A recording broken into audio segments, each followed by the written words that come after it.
up on this. My journaling journey brought me from chaos to clarity, and it can do the same for you. Are you feeling overwhelmed, scattered, or maybe like something's missing? You're not alone. But what if I tell you the answer to gaining control and finding unexpected insights is hiding in plain sight, just waiting to be written down? This video, this podcast will reveal how journaling, a practice often overlooked, holds the key to a clearer, more intentional daily life and can move you, and I'm living proof, it can move you from chaos to clarity.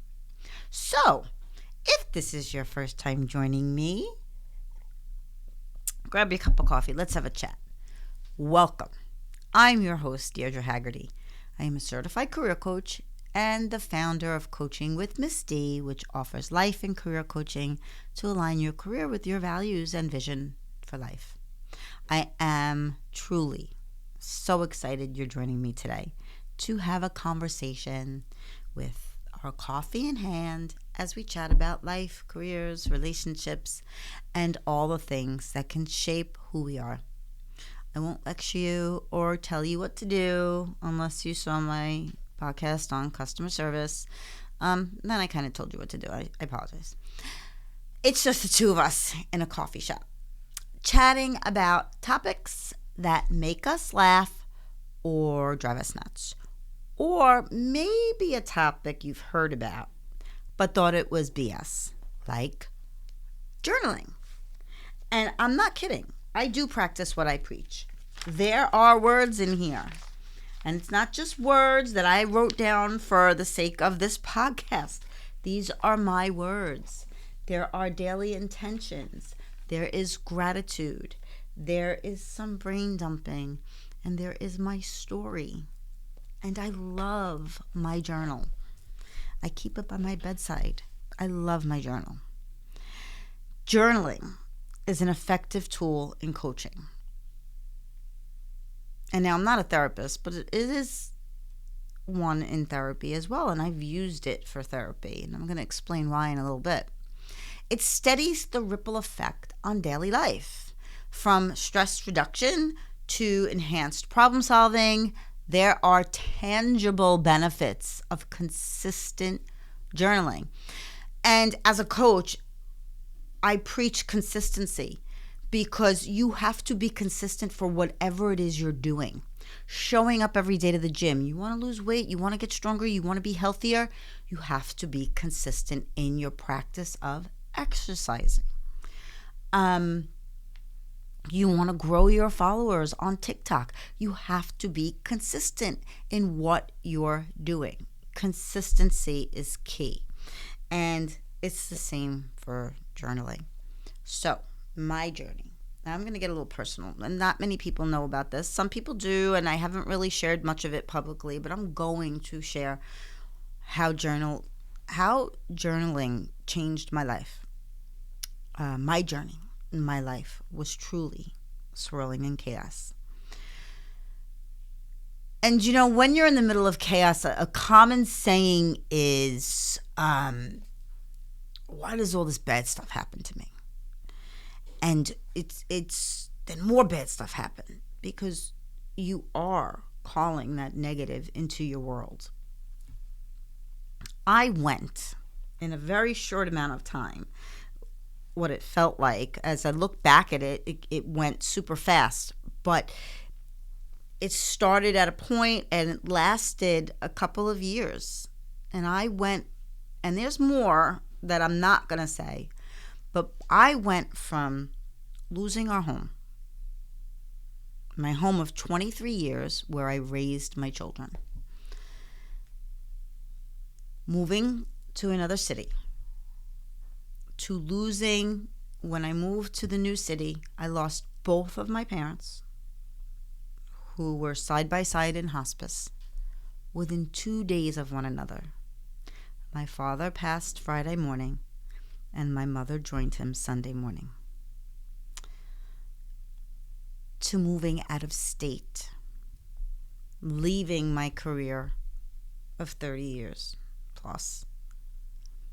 And then things started to pick up. I bought another home and started a new chapter. Yes, to say that there was some chaos is an understatement. And I'm not alone. I know maybe somebody is watching this saying, wow, yeah, I can relate. I've been through stuff, and everybody has their own story, and their story is theirs, you know? But I tell you, journaling helped me through it. I started with a daily practice of gratitude, then moved. So I have 5 things that I say that I'm grateful for every night. And then I moved to daily and nightly intentions. Then finally to brain dumping, which turned into a novel. And I'm going to discuss that soon. And thanks to journaling, I truly am happier. I have improved my decision-making skills. Instead of attracting the negative, I am attracting positive. So many positive things are in my life right now. And that is because of this complete and utter mind shift I went through, and therapy and introspection. It wasn't just journaling, but journaling helped, truly helped. It's improved my goal setting through reflective practice. For instance, and this is really like part of my daily intentions. I was at a job where I was writing every morning, I am a professional.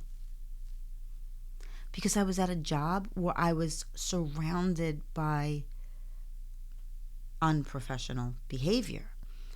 And then I looked at my journal and I said, oh my, wow. It just made me think I should not be at that job anymore. So research backs this up. There's research from the American Psychological Association, which believes journaling to be a powerful tool in mental health through writing about traumatic experiences, emotions, and our daily lives. I took my journaling and used my experiences to complete the first draft of a novel. To say that the practice was cathartic is an understatement. I don't know if it will be published, but the act alone helped my emotional health immensely. And, I took all of these things I mentioned earlier, plus some other things, put it in a novel, twisted it around a story, and I cried through it. I had to walk away from it for a little bit, and I finished it. And now I'm editing it. And now, as I'm in the editing process, I'm in the revision process, and as I'm doing that, I cry for joy because I did that. Again, I don't know where it's going to go. I don't know where it's going to lead. But when I read the words, I cry over the person that has grown from that pain. And journaling did that. I'm not saying journaling is going to make you an author, but what I'm saying is it helped me through all of that trauma that I was dealing with. Journaling cultivates a gratitude and just such a more positive outlook, even on the worst days. So, according to a 2021 Harvard Health article, giving thanks can make you happy. And so with Thanksgiving approaching, I wanted to share our family practice at the dinner table, which started years ago before I started this path. But it's something that was important. And what I initiated was following Grace.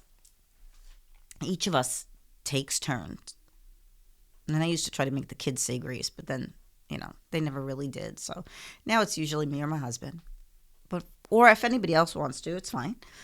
Following grace, each one of us takes turns citing one thing we are grateful for, guests and all. And the guests just feel so happy that they're included in this. It's not just my family. It's the people who are sitting around our Thanksgiving table. Now, since then, my husband and I, we have a morning walk. It's our ritual, even on bad weather days. And I don't really like the rain much, but we try to do this every single day, go for our daily walk. And we have made gratitude a daily practice on our walks. And I started doing it. My husband followed suit. And it is wonderful. It is a great experience to share that with him every single morning. And that has brought us so much closer together. So again, I'm going to bring up exercising, being consistent. It's like working out. The more reps you put in, the more muscle you build, right? And I love to exercise, so that's why I use that as a example. I love to exercise. You love to exercise. I actually do. I love to exercise. I don't exercise to look good. I exercise to feel good, and that started years ago. I've been doing this since I'm a teenager. I love it. If I don't exercise, I don't feel good that day, emotionally, mentally. So your brain, though, will react the same.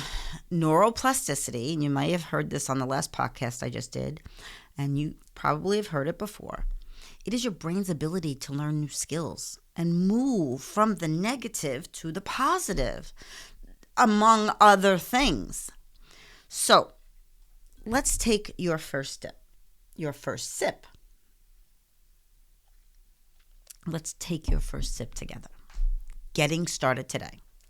I have simple, actionable steps to begin a journaling practice with minimal friction, which I recently shared on my social media. I've actually shared a lot of things about journaling on my social media because journaling, as I said, is unbelievably important to me. And I want to share that. It's such a valuable tool to help you just get those negative thoughts out of your head. And you don't have to write just positive things. You can write negative things in here, that person was an effing asshole today. Okay, now it's out of your head. It's gone. Gone. It's here. Bye. So here's some suggestions. Start small, okay? Write freely for 10 minutes. If that is too long, do it for less. It's your life. It's your journal, okay? Not mine. And then note 3 things that you're grateful for. I do 5. I mentioned that earlier. I do 5 things that I'm grateful for. I am grateful for so many things. And then every morning when I do my gratitude practice, I say 9 things that I'm grateful for. Even if it's fall and the trees look beautiful. Okay, maybe it sounds corny to you, but when I'm walking and I'm in the middle of it, I feel what it is I'm saying. The more you do it, the more you will feel it. And that gratitude will take over the negative. But what I do might not work for you. It's a suggestion. I'm never going to tell you what you should do. This is what I do. I also suggest keeping it simple and specific. Like, I am grateful for eating a kiwi today. And maybe you bought the golden kiwis on sale at BG's. I love them. They're so delicious. They're sweet, not tart at all. Maybe I'm grateful for eating a kiwi today. Whatever. I'm grateful for listening to that silly podcast. Okay, doesn't matter. Whatever you're grateful for. And then you can review some highlights of the day or the week. Okay, what to use. What should you use, right? There are so many diverse methods. I would love for you to get my journal, but you could pick up a notebook. If you have kids, I have so many extra notebooks. I have 4 sons. I still have notebooks. My youngest is 20. I still have notebooks in my house, which I also use. So there are so many things though, but you don't have to just write them down. Me personally, the other night, my husband was working late and I just got in my journal And I love, and I'm old school like that, just writing with pen to paper. And I just wrote, and it just, like, I could have closed my eyes. And it was just like a story developing in my head. It was so beautiful. I find that easier than typing a story. It just flows better for me, although it's quicker to type it. That's me. There's also the apps on your phone. You can speak into it. There's voice journaling, minimalist notebooks, whatever works for you, whatever feels best for you. Writing it on your computer, writing it in a notebook, writing it on Post-its and leaving them lined up somewhere. Whatever works best for you. Now, my journal, I created this. This was a social media post I created, and I created it, and it is for sale on my website, Coaching with Miss Day. It says, embrace your unique journey, and you can't really tell here, but there's this woman, and people who see it thinks that the back of her looks like me because her hair is blonde, although I'm letting my silver grow out. She wears a hat, and I've been known to wear hats, and a really pretty long, like an orangey dress or coat, and she's walking down a forest path, and at the end of it is bright light and a door. And I love this because that was the journey I went on. I went and I just kept going. I just kept going to the light. I wasn't giving up. And I went through the darkness and I found the light. Even though there was light around me and I had so much to be grateful for, I was in pain. And that's what it felt like for me to go on that path. So that's why I created that picture and used it in social media and then edited it to my journal. And yeah, I love this book. I love this book and what it means to me. And maybe it'll mean that for you too. And finally, you really want to emphasize consistency over perfection.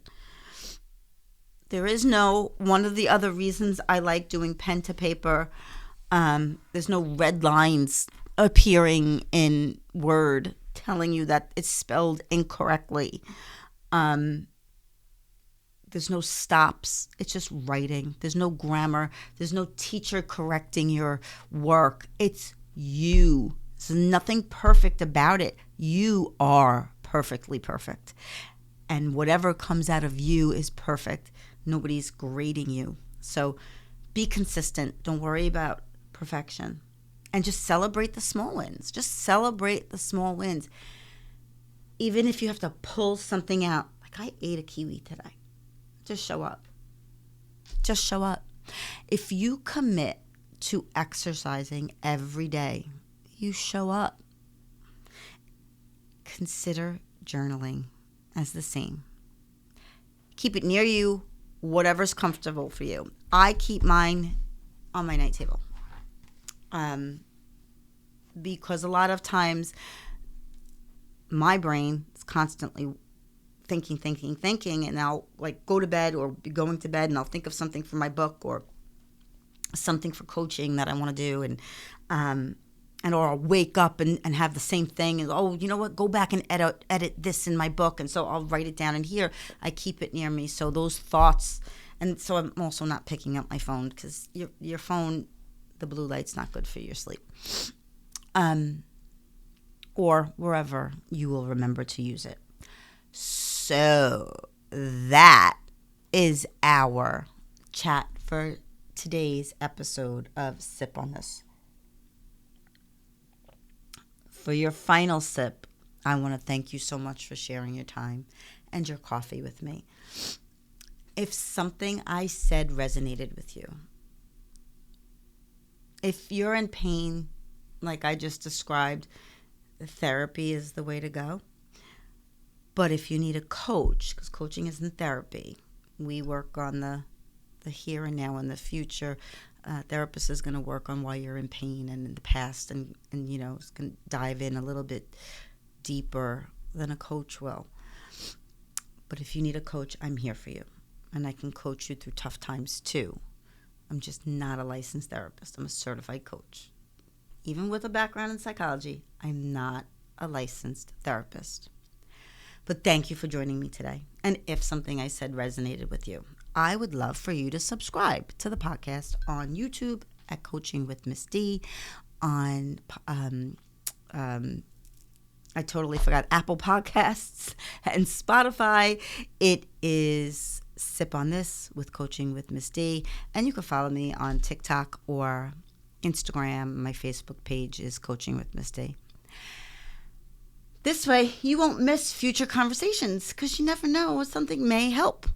And if you are changing careers, if you'd like to take my career quiz or would like to purchase this journal, visit my website, coachingwithmissd.com.